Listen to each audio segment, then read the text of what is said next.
मैं सता रहा हूँ अम्मी। अरे मेरा दिल खोल कर देखें आप। कैसे रिजेक्ट कर सकता है? वो कैसे कर सकता है मेरे? कंपनी में जॉब करता था और उसकी नॉलेज में कंपनी की हर बात थी। मैं इन बचकाना हरकतों से खुश नहीं होता। बिजनेस क्राइसिस में और तुम्हें ये चोंचले सूझ रहे हैं। किस तरह गम के घूंट पी रहा हूँ।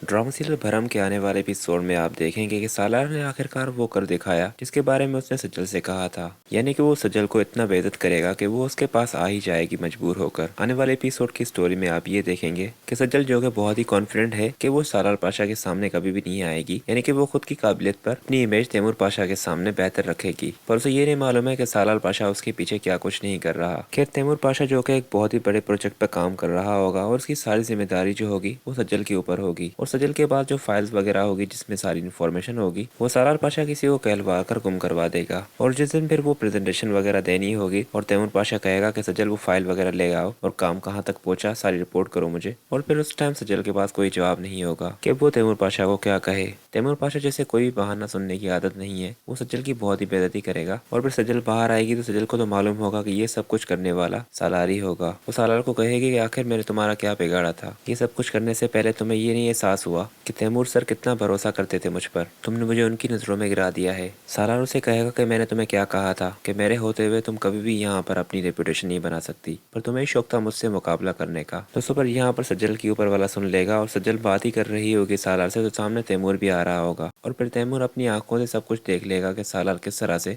सजल को तंग कर रहा है। सालार तो तैमूर को देखकर ही हैरान हो जाएगा। तैमूर आकर उसे कहेगा कि शर्म आनी चाहिए तुम्हें, इसे सबक सिखाने के चक्कर में तुम ये भूल गए कि लोगों के सामने मुझे कितनी शर्मिंदगी का सामना करना पड़ा है, मुझे तुमसे ये उम्मीद बिल्कुल भी नहीं थी। खैर तैमूर पाशा तो ये सब कुछ कहकर चला जाएगा और सजल को भी खड़े खड़े इंसाफ मिल जाएगा, पर इस सब में सालार की एक बार फिर बेइज्जती हो जाएगी। उसके बाद नेक्स्ट सीन में आप देखेंगे कि रमशा जो कि अपनी माँ के साथ बात कर रही होगी कि एक दफा बस मेरी शादी सालार से हो जाए तो फिर तो अर्जुमन भी मेरा कुछ नहीं बिगाड़ सकती। रमशा जैसे ही सजल को आता हुआ देखेगी तो उसे कहेगी, आ गई तुम, मैं तुम्हारे इंतजार कर रही थी, तुम ये जॉब छोड़ दो या कहीं और जाकर जॉब करो, क्योंकि मैं नहीं चाहती कि तुमसे सालार मिले वहाँ पर। और फिर सज्जल को जैसे ही मालूम लगेगा कि रमशा सालार से शादी करना चाहती तो वो उसे कहेगी कि वैसे तो तुमने कभी भी मेरी बात नहीं मानी, पर बहन होने के नाते मैं तुम्हें बता रही हूँ कि वो शख्स शादी के लायक नहीं है, उसके सामने रिश्तों की कोई अहमियत नहीं।